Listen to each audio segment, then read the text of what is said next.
Yes? Well, here I am. I knew this would come up sooner or later. I don't know how to explain, but I had a dream.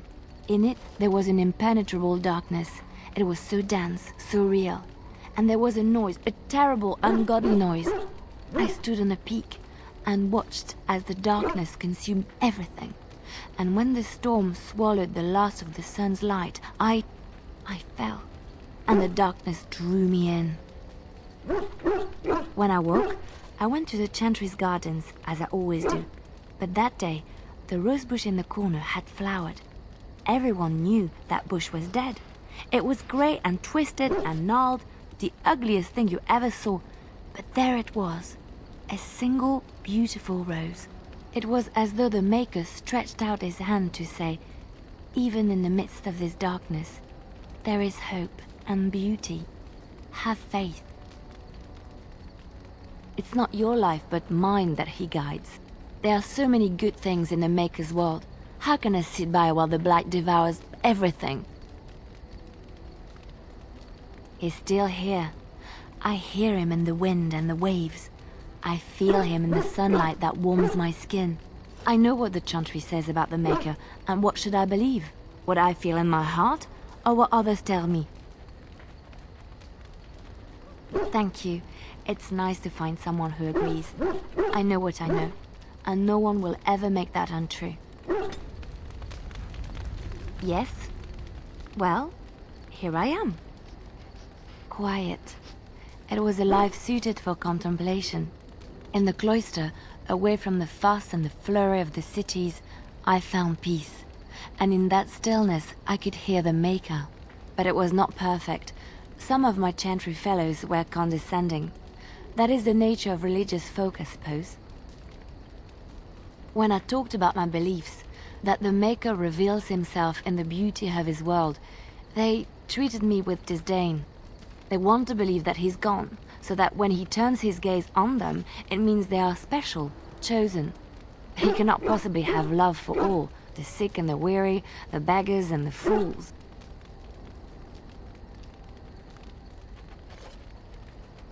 Thank you. Maybe I am wrong. But it is the Maker's place to decide if I am worthy, not men, not the Chantry. But there is work to be done, and I have talked enough for now. Yes? Well, here I am. What is meant by someone like me? And there were no beautiful, charming women in the cloisters, you think? You would be wrong. There were many lovely young initiates in the Lothering cloister, all of them chaste and virtuous. It added to their mystique, because then they were forbidden, and forbidden fruit is the sweeter, no? Flatterer. I, however, did not take vows, and so perhaps I am not as enigmatic? The Chantry provides succor and safe harbor to all who seek it. I chose to stay and become affirmed. We affirm our belief in the Maker, in Andraste and the chant, but other than that, there are no vows taken. I was a traveling minstrel in Orlais. Tales and songs were my life. I performed, and they rewarded me with applause and coin. And my skill in battle? Well, you pick up different skills when you travel, yes? Yes, of course. Let's move on. Yes? Something you need? Yes? What's on your mind? My mother was from Denerim, and I consider myself a Ferelden. Mother served an Orlesian noblewoman who lived here when Orlais ruled. When Orlais was defeated, and the common folk began to resent the presence of any Orlesian, the lady returned to Orlais. She took my mother with her. I was born in Orlais, and did not set foot in Ferelden till much later. Mother was always telling me stories of her homeland. I think she missed it. She wasn't unhappy. We had a good life, and she liked Orlais well enough. I loved it, though. Valroyeux was so vibrant, colorful. Mother died when I was very young. Lady Cecily let me stay with her. I had no one else. She was quite old then, and she had me study music and dance to entertain her. It is unfair that I have more memories of Sicily than my mother. Strangely, the only thing I really remember of Mother was her scent. She kept dried flowers in her closet amongst her clothes. Small white Ferelden wildflowers with a sweet fragrance. Mother called them Andrastis Grace. They were very rare in Orlais. But enough about that. Let us move on. Yes? Something you need? Yes? What's on your mind? I miss Val Royeaux. Unlike other cities where the people are the lifeblood and the character, Val Royeaux was her own person, and her people little more than decorations. There was always music in Val Royeaux, streaming from the many windows, quiet refrains and triumphant choruses, and always, floating above that all, the chant, coming from the Grand Cathedral. It was magnificent. Yes, I'm sure it is, but every city has a different personality. It is hard to describe. You have to be there. Of course, there are good things and bad things about Orlais, like anywhere else. Sometimes I miss it dearly, and sometimes I'm glad I'm rid of it. And you will laugh at this, but I miss the fine things I had in Orlais. Dresses, fine dresses and furs, and shoes, of course. One can't mingle with nobility with bad shoes, you see. Orlais is very fashionable, almost ridiculously so. But the shoes, living with those ridiculous trends was worth it for the shoes. Well, they're shoes. They're pretty. Some of them anyway. When I left Orlais, the fashion was shoes with delicate tapered heels and embellishments in the front. A ribbon, perhaps, or embroidery. In soft colors, of course. It was spring. Never mind. I just have a weakness for pretty shoes. It is so frivolous of me, I know. Oh, I could talk about shoes all day, but we have things to do, don't we? Yes? Something you need? Yes? What's on your mind? Where did you hear this? And you believe everything you hear? Not all minstrels are spies. Most are just singers and storytellers, but some of them are what we call bards. Many use the two words minstrel and bard interchangeably, but to do so in Orlais would cause misunderstanding. Bards are minstrels and more. Spies, as you say. Some say there is a bard order, but I don't think this is true. Many bards work alone or in small groups, doing the bidding of a patron who pays for their services. If there is an organization behind it all, no one knows who they are. Some do. Mostly it is nobles spying on other nobles.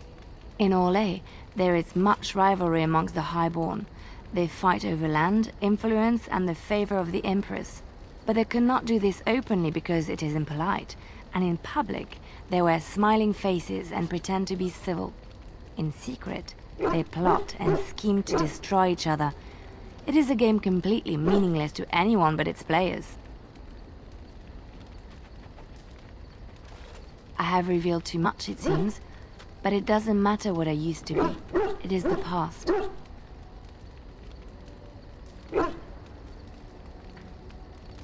I found myself in Ferelden and sheltered from bad weather in the Chantry, and when the storm passed, I just did not want to leave. I like to say the Maker brought me here. Yes? Something you need? I don't think you have the correct aptitude. I could give you some pointers, though. You may be able to pass them on to someone you know. Let's just go over there, away from the others, for safety, yes? I expect there shall be daggers flying about willy-nilly for a time. Yes? Something you need? Yes? What's on your mind? Of course I do. I love stories far too much to keep them to myself. Everyone should be able to benefit from them, I think. Chantry law says it is man's pride that created the Darkspawn. In ages past, the mages of the Tevinder Imperium ruled much of the world we know. In their pride, they thought their magics invincible and imagined that they were greater than the Maker himself. So thinking, they invaded his golden city, planning to take it for themselves and depose their own creator. But they were impure and full of sin, and it is with the sin that they tainted the golden city, corrupting it forever. The Maker cursed them and cast them from his sight. Wherever they went, they spread the taint of their sin. Any land that was touched by the taint became blighted and would suffer no life. Instead, the Darkspawn arose to torment us and remind us of our hubris. Of course, Orlesians enjoy telling stories. I shall tell you my favorite tale of Aveline, the Knight of Olay. A long time ago, a girl child was born to a farmer. He had hoped for a son, not a daughter, and so he told his wife to abandon the child in the woods. Before the cold could claim her, the baby was found by a tribe of Dalish elves who took pity on the poor mewling thing and raised her as their own.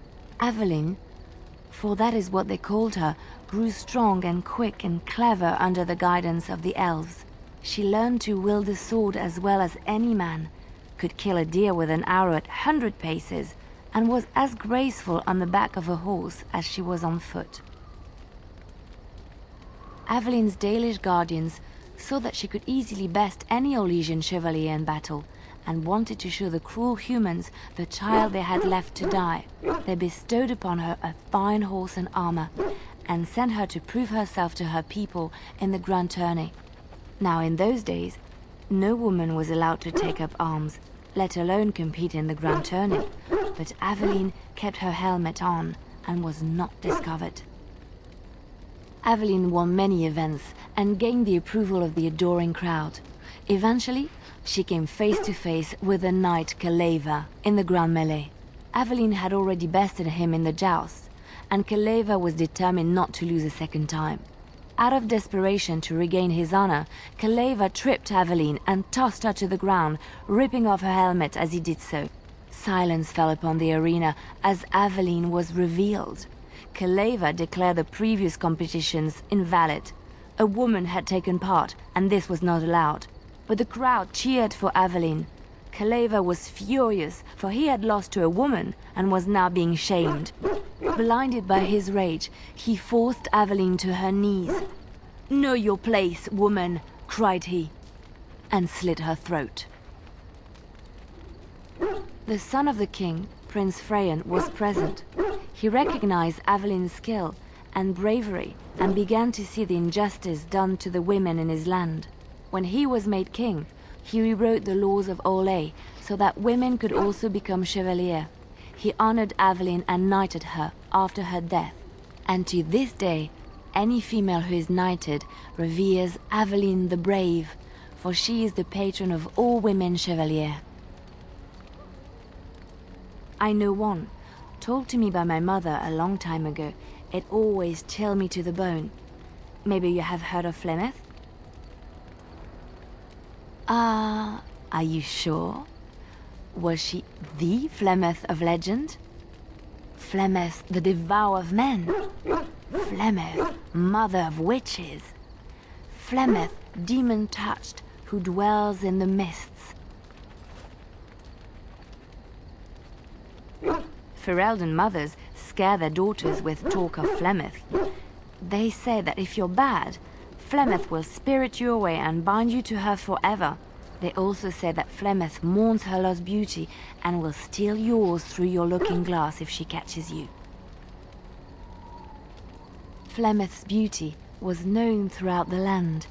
She had hair like unto a moonless night, skin as pale as winter's first snow, and eyes as beautiful and perilous as the sea.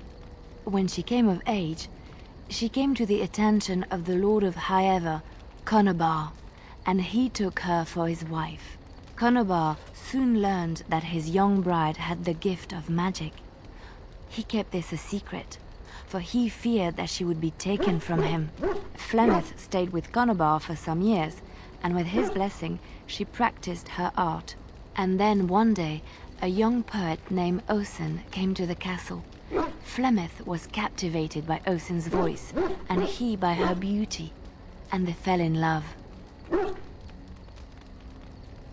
Flemeth longed to be with her true love, and she and Osen fled from Conobar's lands, seeking refuge in the Kokari wilds with the Chasing tribes. They lived there happily for many a year, till the day Flemeth received news that Conobar was dying and longed to see her face one last time. Flemeth's heart swelled with pity for the man who once was her husband, and begged Osen to return to Conobar's side with her. But when Flemeth and Osen entered Hayeva, they were captured by Conobar's men, and Osen was slain in front of Flemeth's eyes. Flemeth was imprisoned in the highest tower of the castle, there to await Conobar's judgment on her. Distraught at the loss of her love, Flemeth plotted revenge against her husband. She summoned a fey demon, intending for it to wreak vengeance on Conobar. But a spell went awry. The demon possessed Flemeth. Turning her into an abomination, the halls of the castle ran red with blood as Flemeth slaughtered Conobar and all his men. The last of Flemeth's humanity melted away, and at dawn, she stole back to the wilds to plot and scheme for 100 years.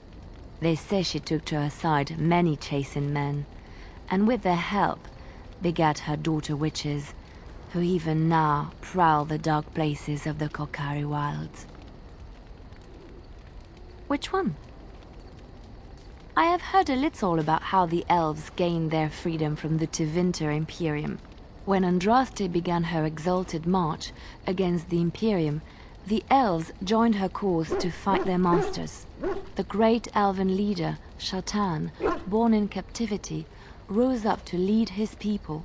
He foresaw a future where the elves were free. Shatan was killed when Andraste was betrayed, but the elves continued to fight, eventually breaking free of the Imperium. The elves claimed the Dales in the south and settled there in a land of their own.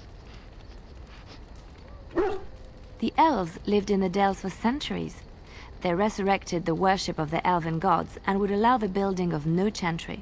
This angered the chantry, and the hostility between the two factions finally broke out in open war. The chantry says the elves struck first, but I do not know whether to believe it. The chantry declared a wholly exalted march against the elves, named for Andraste's similar march against Tevinter. During the exalted march of the Dales, the elven cities were sacked, and the elven state completely dissolved. Some of the elves bitterly accepted their fates and surrendered to human rule, living in the human cities as second-class citizens. But others, still fiercely proud of their heritage, refused to bow to the humans, and instead became homeless wanderers. There were the elves of the Dales, the Dalish. Andraste was the Maker's chosen. The Maker had long since abandoned the world when the sound of her singing turned his ear. Beauty, grace, and wisdom enraptured him, and he offered to take her from this flawed world to become his divine bride. But Andraste had an earthly husband and would not forsake him. Instead, she beseeched the Maker to return to his people once more. So earnest was her plea that the Maker was moved, and promised that he would create a paradise on earth if all abandoned their false gods and turned once more to him. And this is why Andraste began her exalted march on the idolaters of the Tevinter Imperium. The Maker granted her his powers with which to smite her enemies. Andraste brought the Imperium to its knees, and her victories converted many to the worship of the Maker. Alas, it was the frailties of men that betrayed and killed Andraste. Her earthly husband, Maferath, a chieftain of the Alamari tribes himself, grew jealous as his wife's popularity and influence overshadowed his own. She was also revered as the Maker's betrothed, and Maferath began to see their own bond waning in significance as Andraste became ever more devoted to the Maker. Out of envy and spite, Maferath made a pact with the Archon Hysarian of Tevinter, allowing his beloved Andraste to be ambushed and captured. Andraste was burned at the stake in Minrathous, the capital of Tevinter. I have thought on this too. Did he withdraw his sight from her at that moment? Where were all the powers he bestowed upon her? This question has come to me many times, and I have no answer. Perhaps there was no way for Andraste to return to the Maker but through her death. We will never know for sure.